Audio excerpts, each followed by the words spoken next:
This is Wobbly Wallaby, and today I'm going through an in-depth guide for the Comodo weekly dungeon called Ponape Museum Island. The only difficulty available right now is a warrior difficulty. This video will cover 3 things. First, what is the Ponape Museum Island dungeon? Second, what are the mechanics for each area? Third, a full run with commentary. For the mechanics, I'll be showing clips from various runs I had done to help explain things better.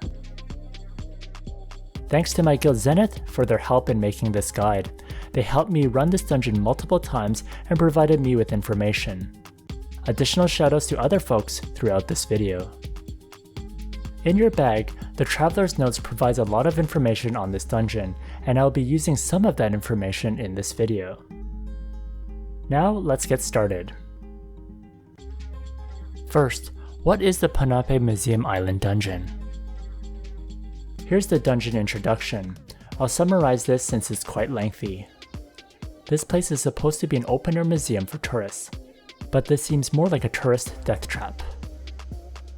For the dungeon entrance, talk to this NPC in Comodo. You must be at least level 120 to enter. For the dungeon process, there are 5 areas you have to move through. First, the Fossil Square. Second, the Museum Beach. Third, the Chest Knight Statue Group. Fourth, the Battlefield Ruins. And fifth, the Warrior Legion Statue Group. Once an area is cleared, you have to follow the map. See the numbers put on this mini-map to see where you need to go. For saving progress, this is similar to Thanatos Tower. Your progress is saved in each area as you clear it.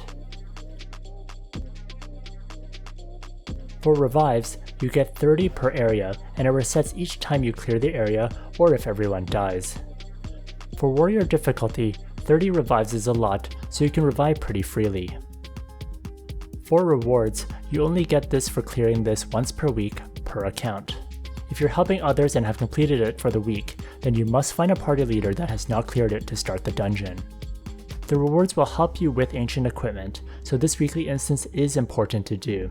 If you're a new player, try your best to get people to carry you. The ancient equipment will provide a huge boost to your character and help you catch up. Here are some general tips. Have 2 priests. There's a lot of continuous damage, so Colloquial Heal can help a group of people stay alive and avoid using a lot of health potions. The priests should be separated from each other since there are instant kills that can occur and you want to avoid having both priests die at the same time. Next, don't use anti-death foods since they won't work, so you can't rely on them. The last tip is to make sure you have healing potions like honey or Yggdrasil berries ready, since you'll be getting hit with a lot of damage. Let's begin with Area 1, which is Fossil Square. The museum summons Orange Eyes Bony Dragon to the field. At Fossil Square, you will face the fantastic dragon Galarenten. The type is undead, the size is large, and the race is dragon. From romhandbook.com, here's some additional data that was mined for this boss. For its skills, it fights with fire or poison. His attacks usually have channeling time, so you can see what element he'll use based on the skill name above his head. I found the Pasana card, which transforms your armor into fire, helped a lot, since the fire damage seems to happen the most often. You can also use the Agra P card to transform your armor into poison as well. Since the dragon is large, use the Minora's card and other large monster gear if you're a physical DPS. He's also an MVP, so MVP damaging increasing gear and cards help a lot too.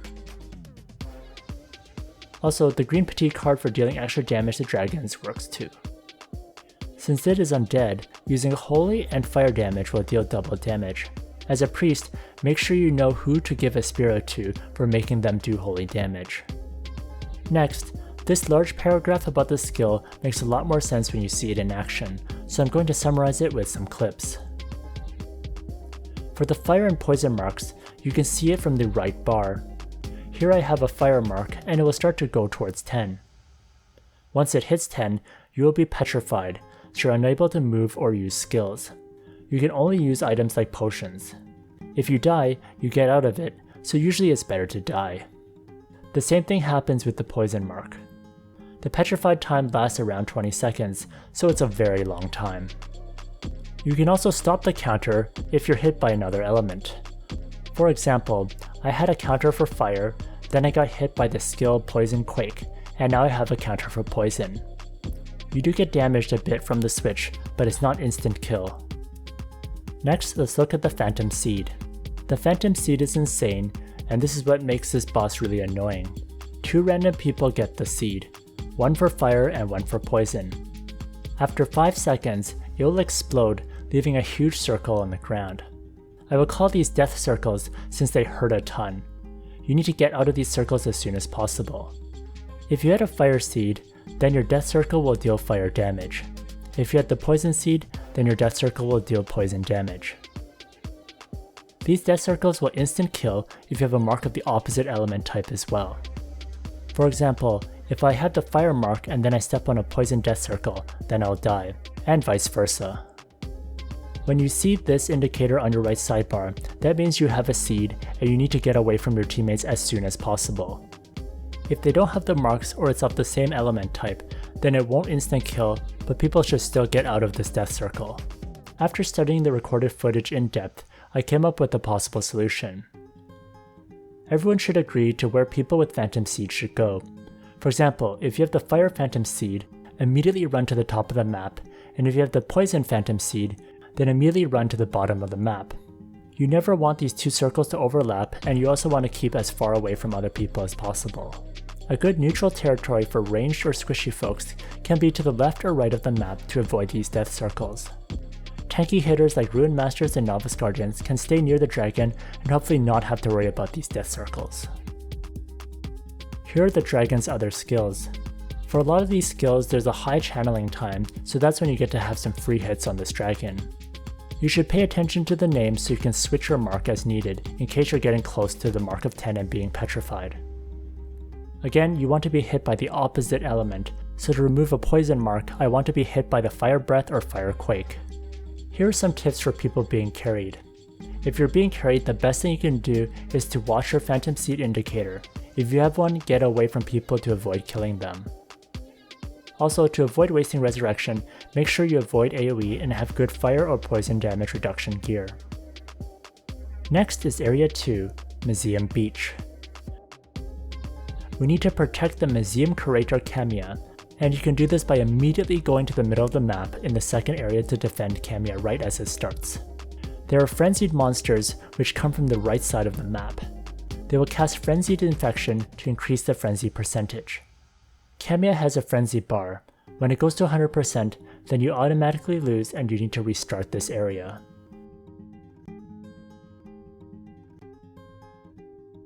The other monsters that spawn cast debuffs or put you into hit stun and can be really annoying.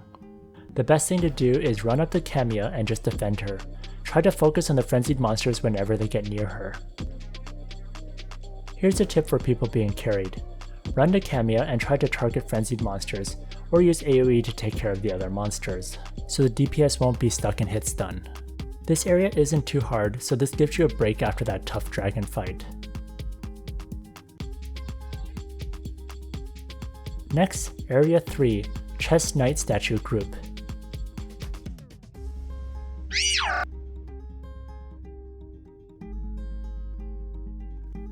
You'll face the late King's Chess Knights. The type is Ghost, the size is large, and the race is formless. From romhempbook.com, here's some additional data that was mined for this boss. Since the boss is large, using the Minoris card and other large monster gears is helpful if you're a physical DPS. He's also an MVP, so MVP damaging increasing gear and cards help a lot too. Since he's a ghost type, don't use neutral damage, since then you'll only do 25% damage. Instead, use other elements except for poison to deal more damage to him. He has a few skills, but really the important thing for this boss is to dodge his attacks and watch out for his chess pieces. It is important to look at the chessboard, and whenever it lights up red, you need to get off that square.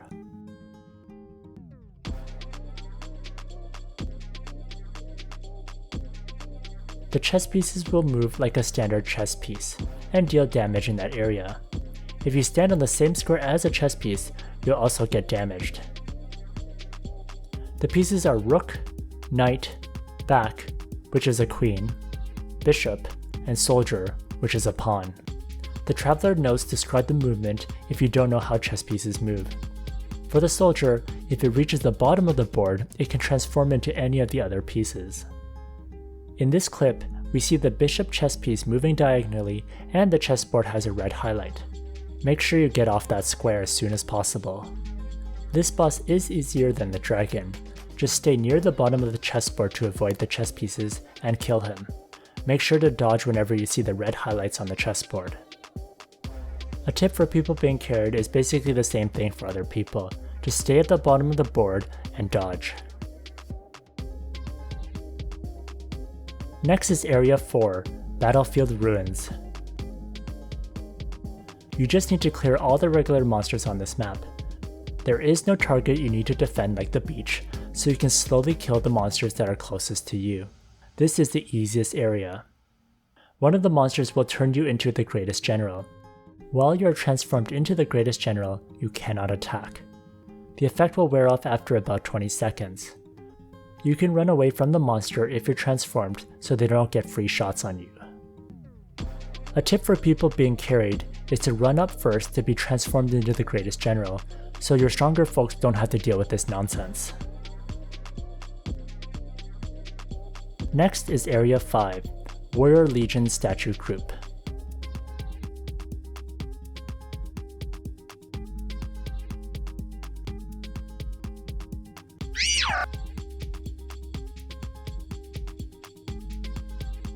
For the last area, the traveler's notes are broken, so you can only see their elements and Joel's complete skills.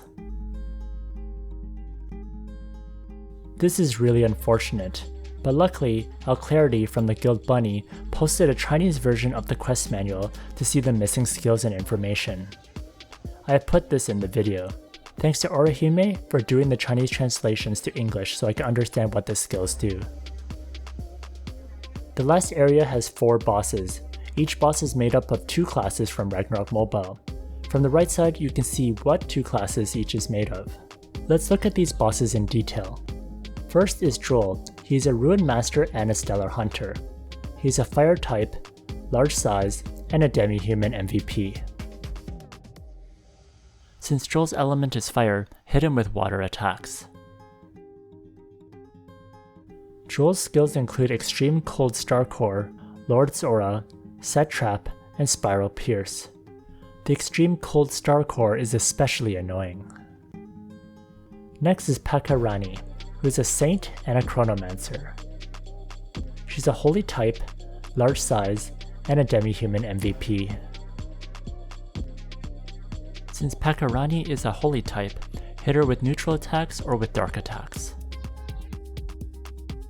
For her skills, she has Group Dispersal, which dispels you and takes your healing. Her notable skills include Faith Prey, which she uses to keep her teammates invulnerable for a few seconds when they're at 66% HP and 33% HP.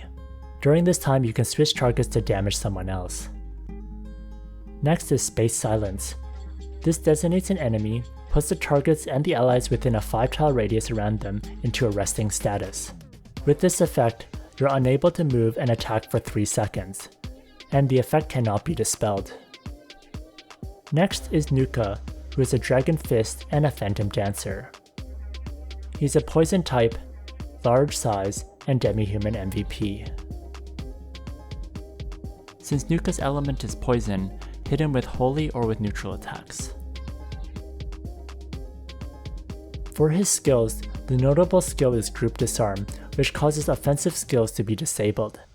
This has a 5-tile radius around Nuka and is super annoying. You want to avoid him when he hasn't cast this spell. Once he casts this, you can attack him if you weren't hit by it. Next is Intimidate. This will damage an enemy target and teleport them to another location in this area. His last skill is the Sure Strike. This can ignore your defenses and damage reduction. A Sure Strike can instantly kill you in one shot once Nuka gets close. Also, in the enemy's weakened state, he can cause decrease in your damage or healing. Saints should stay back to avoid being hit by this. Next is Comodo, who is an arcane master and a begetter.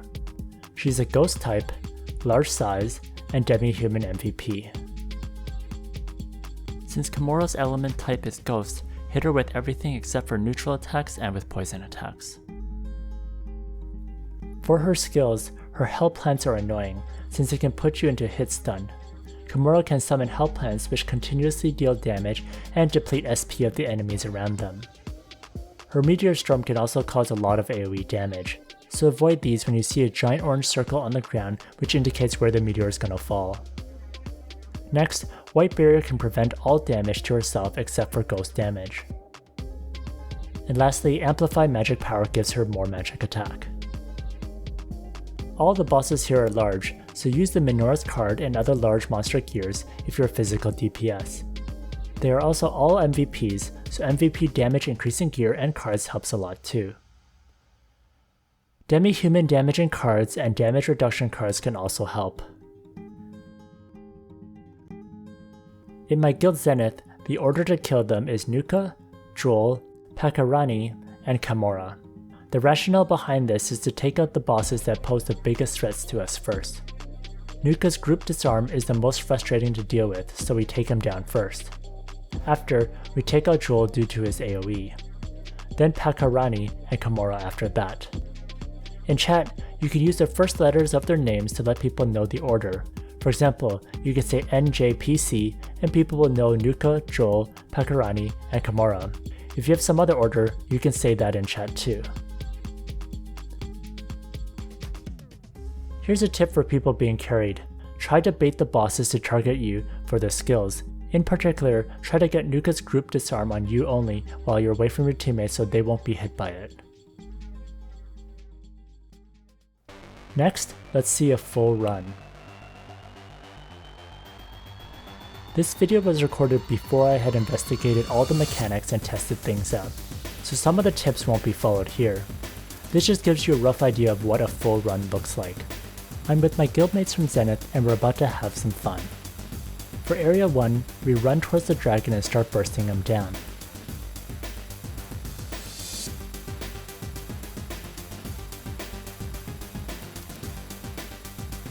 I get the poison mark and it starts to increment. A death circle is seen at the bottom for poison. The person with the fire seed was far enough from us so we couldn't see that circle. It is really good that that person stayed far away. The dragon goes down quickly and we're able to go to the next area.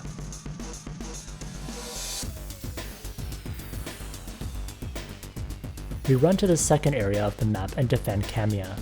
We stay near her and make sure she barely gets any frenzy.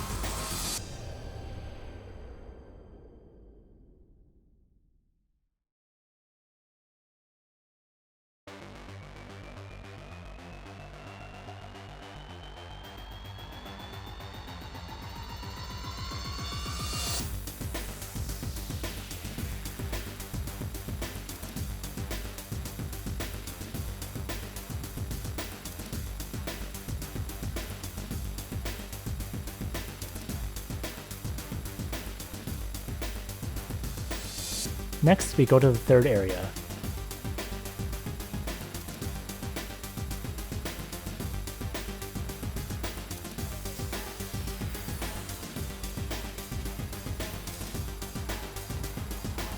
We start bursting him down, and we don't go near the chess pieces. We stay on the bottom half of the chessboard. The chessboard lights up, so we avoid it. I want to show people what happens if you stand near a chess piece, and you'll get damaged over time. But it's not enough to die.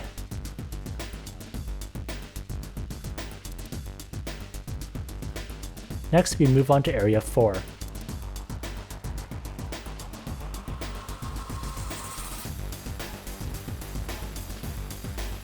For For the battlefield, the monsters die so fast that the game doesn't even spawn more monsters for us to kill for a couple of seconds. So we just stand there in silence.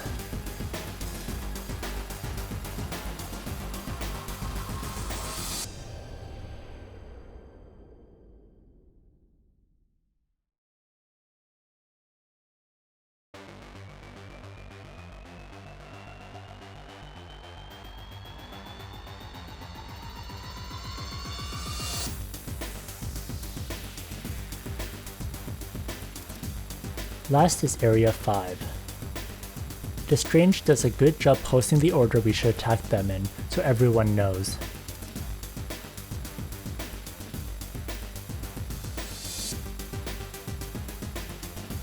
I go for Nuka, and I get hit with group disarming, so I can't use my offensive skills. Joel happens to die first. That is to show you the order doesn't always have to be followed. Sometimes the other boss is being faith prayed, or the other bosses are just being bombarded by AoE.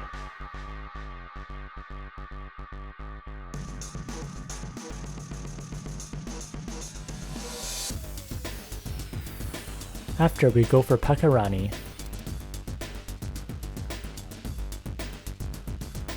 I die, and my Zenith guildmates continue to pummel her to death.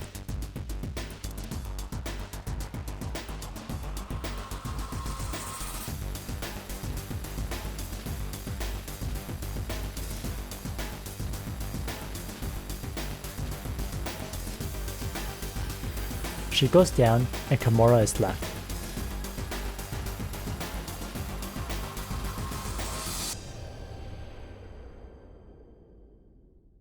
Finally, Kimura's down as well. If you compare the last level to the dragon and chest floor, you should get an idea of how much tougher this is. Having to deal with 4 bosses at once can be overwhelming, and also having to deal with all their annoying skills. This will take longer, but it will be worth it once you get all your rewards for the week. I hope this in-depth guide helped you understand how this new Comodo dungeon works. I wish you luck as you conquer the Ponape Museum. If you enjoyed this video, please like, comment, and subscribe.